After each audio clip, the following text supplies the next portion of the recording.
Bismillahirrahmanirrahim.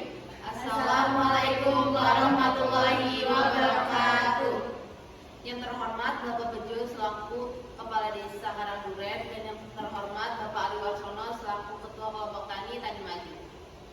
Selamat siang, salam sejahtera untuk kita semua. Bagaimana kabarnya Bapak Ibu semua? Sehat? Alhamdulillah sehat semua. Semoga kita selalu diberikan kesehatan oleh Tuhan Yang Maha Esa. Amin.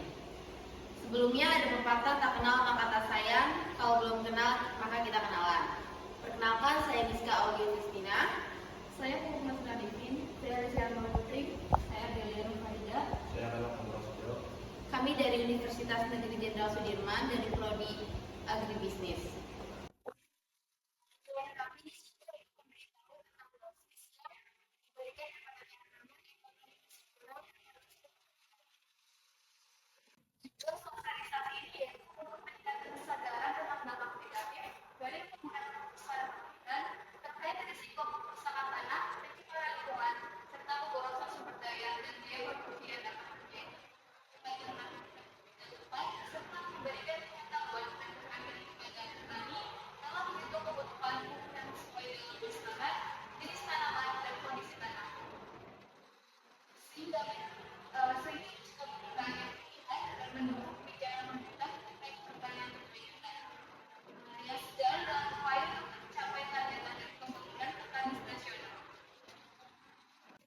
Untuk dari subsidi pemerintah, kelompok tani maju ini menggunakan pupuk NPK dan urea bukan? Mungkin untuk urea, cara penggunaannya dan dosisnya tepatnya itu dari sini Bapak Ibu. Untuk pupuk urea tanah dengan kesuburan sedang, dosis pupuk urea dianjurkan sekitar 200 sampai 300 kg per hektar. Untuk tanah dengan kesuburan rendah, dosis dapat ditingkatkan hingga 400 kg per hektar. Waktu pemberian pupuk urea yang pertama 1/3 dosis pada saat persemaian atau awal tanam. Yang kedua 1/3 dosis pada saat tanaman padi berumur 20 sampai 30 hari setelah tanam. Dan yang ketiga 1/3 dosis sisanya pada saat tanaman padi memasuki fase primordial bunga atau 50 sampai 60 hari setelah tanam. Yang kedua adalah pupuk NPK Tosca 300 sampai 400 kg per hektar untuk tanaman sama dengan kesuburan sedang. 400 sampai 500 kg per hektar untuk lahan sama dengan kesuburan sedang. Waktu pemberian untuk NPK Tosca 1, pupuk NPK Tosca diberikan dalam 2 sampai 3 kali aplikasi selama masa pertumbuhan padi. Yang kedua, pemberian pertama 1 sampai 3 dosis saat persemaian atau 1 sampai 7 hari setelah tanam. Yang ketiga, pemberian kedua 1 sampai 3 dosis saat tanaman berumur 20 sampai 30 hari setelah tanam. Yang keempat, pemberian ketiga jika ada 1 sampai 3 dosis sisa pada fase primordial bunga 40 sampai 50 hari setelah tanam.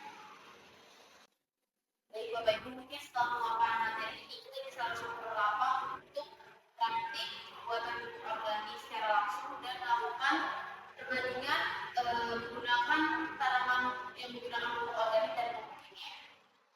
Baik Bapak Ibu semuanya, di sini saya akan sedikit berbincang-bincang dengan Bapak Ibu semua mengenai penggunaan pupuk yang sesuai dosis pupuk budidaya tanaman, terutama di Desa Karangduren di kelompok tani maju. Sebelumnya saya ingin bertanya terlebih dahulu kepada Bapak Ibu semua, apakah Bapak Ibu semua selama menggunakan pupuk dalam budidaya tanaman sudah mengetahui dosis yang tepat dan sesuai atau hanya mengira-ngira saja?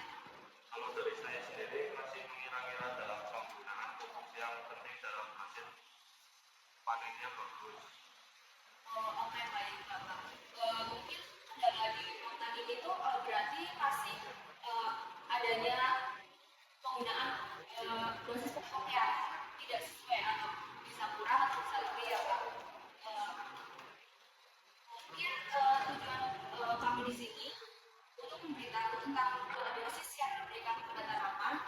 Jadi selanjutnya ada beberapa dosis pupuk berlebihan. Yang pertama itu berdampak kepada tanah. Pupuk berlebihan dapat mengubah struktur tanah, kemudian menyebabkan penurunan suhu dan mengganggu ketersediaan nutrisi bagi tanaman. Yang kedua ada dampak tanaman. Paparan pupuk berlebihan dapat menyebabkan keracunan tanaman akibat konsentrasi zat-zat kimia yang di dalam tanah dan air. Terus kemudian itu ada dampak terhadap pencemaran air. Kelebihan pupuk nitrogen dan fosfor yang tidak terserap oleh tanaman akan terbawa runoff dan masuk ke perairan sawah. Hal ini dapat menyebabkan terjadinya eutrofifikasi atau pemayaan unsur hara di perairan. Oke, baik. Sebelumnya saya akan bertanya apakah Bapak semua sudah mengetahui manfaat penggunaan pupuk sesuai dosis. Dan di sini kami akan memaparkan manfaatnya. Yang pertama itu ada pertumbuhan tanaman yang optimal, kemudian yang kedua ada pengurangan pencemaran lingkungan, dan kemudian ada keseimbangan ekosistem yang akan meningkatkan kesehatannya, dan solusi masalah untuk mengatasi kelebihan dosis yang berlebihan. Yang kedua yaitu implementasi dengan tanaman organik Kita menggunakan fiturnya secara langsung dapat mengenai kebutuhan pupuk yang sesuai. Yang keempat, mendorong penggunaan pupuk organik.